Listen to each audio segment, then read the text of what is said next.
ഞാൻ മുഖ്യമന്ത്രിയെ കുറിച്ചല്ല പറഞ്ഞത്. പിന്നെ ആരാണ് ഈ രാജാവ്? രാജാവ് നഗ്നനാണെന്ന പേരിലാണ് കുറിപ്പ് വന്നത്. ആരെയാണ് ഉദ്ദേശിച്ചത്? ഏത് രാഷ്ട്രീയ അധികാര സ്ഥാനത്തിരിക്കുന്ന ആളുകളും ആരാണോ ആക്ഷേപത്തിന് വിധേയമാകുന്നത് ആ സമയത്ത് അവരത് ബോധ്യപ്പെടുത്തിയില്ലെങ്കിൽ അയാൾ രാജാവിൻ്റെ രീതിയിലാണ് പെരുമാറുന്നത്. അത് ആരാണെന്നൊക്കെ സമൂഹത്തിന് അതാത് സമയത്ത് ബോധ്യപ്പെടുന്ന ആളുകളാണ് അത് ആ രാജാവ്. ഒരുപക്ഷെ ഞാൻ നാളെ ഈ ഒരു പോസ്റ്റിലിരിക്കുമ്പോൾ എന്നെക്കുറിച്ചാണ് ആക്ഷേപം ഉണ്ടായിട്ടുള്ളതെങ്കിൽ ഞാനവിടെ രാജാവാണ്. ഞാൻ 5.5 വർഷം സിഡ്കോയുടെ ചെയർമാനായിട്ട് ഈ രാഷ്ട്രീയ പ്രസ്ഥാനത്തിൻ്റെ ഭാഗമായിട്ട് നിലകൊണ്ട ഒരാളാണ്. അവിടെ എനിക്കെതിരെ ആക്ഷേപമുണ്ടായി. ഞാൻ ചിലപ്പോൾ കളങ്കരഹിതനാണ് എന്ന് എനിക്ക് വ്യക്തമായ ബോധ്യമുണ്ട്. പക്ഷെ ഒരാൾ ആക്ഷേപം ഉന്നയിച്ചു. ഞാൻ ആക്ഷേപത്തെ ബോധ്യപ്പെടുത്താത്തടത്തോളം കാലം ഞാൻ ഒരു ധാർഷ്ട്യത്തിലാണ്.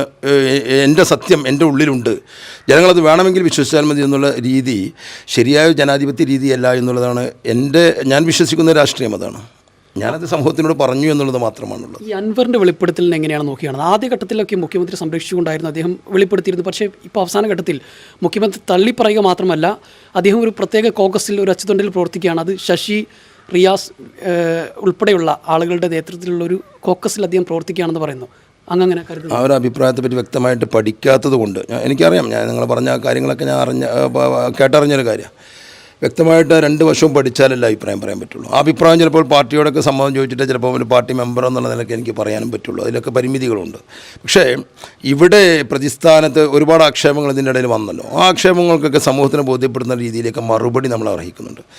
AI ക്യാമറയാണെങ്കിലും എക്സ്ട്രാ ലോജിക് ആണെങ്കിലൊക്കെ ഇതിൽ ജനങ്ങൾക്ക് ബോധ്യമാകുന്ന രീതിയിലേക്കൊരു മറുപടി ആരിൽ നിന്നും ജനം പ്രതീക്ഷിക്കുന്നുണ്ട്. അതാണ് ഞാൻ ഇന്നലെ പറഞ്ഞത്. മറുപടി വന്നില്ല, വ്യക്തമായിട്ട് നമ്മൾക്കൊന്നും ബോധ്യമായിട്ടില്ല. അത് ബോധ്യമാക്കി തന്ന് ഓരോ ആക്ഷേപം വരുന്ന സമയത്ത് അത് ബോധ്യമാക്കി മുന്നോട്ട് പോവുകയാണെങ്കിൽ ഇത്രത്തോളം ഈ കാര്യങ്ങൾ ഇല്ലായിരുന്നു എന്നുള്ളതാണ്.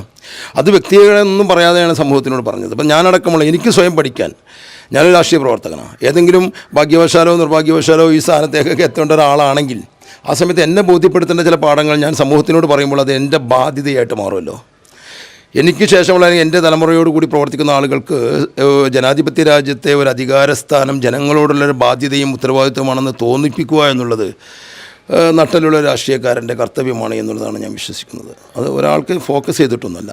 ഈ PV അൻവർ ഒരു പടി കൂടി കടന്ന് ഈ RSSനോട് മുഖ്യമന്ത്രി സന്ധി ചെയ്യുന്നു എന്ന തരത്തിൽ ഇപ്പോൾ ഈ പൂരം കലക്കിയതിലൊക്കെ അദ്ദേഹത്തിൻ്റെ ഇടപെടലുണ്ട് എന്നുള്ള തരത്തിൽ പ്രതികരിക്കുകയുണ്ടായി.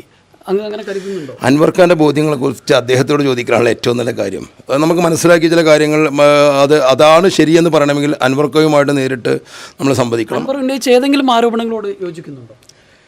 ഇപ്പം പോലീസിംഗിൽ ഒരു കാര്യത്തിനോട് നമ്മൾ യോജിക്കുന്നുണ്ട്. കഴിഞ്ഞ 5 വർഷത്തെ ഭരണത്തിൽ സജീവമായിട്ട് അതിൻ്റെ പ്രചാരകരായിട്ട് നടന്ന താഴേക്കടയിലുള്ള രാഷ്ട്രീയ പ്രവർത്തകരാണ് ഞങ്ങളൊക്കെ.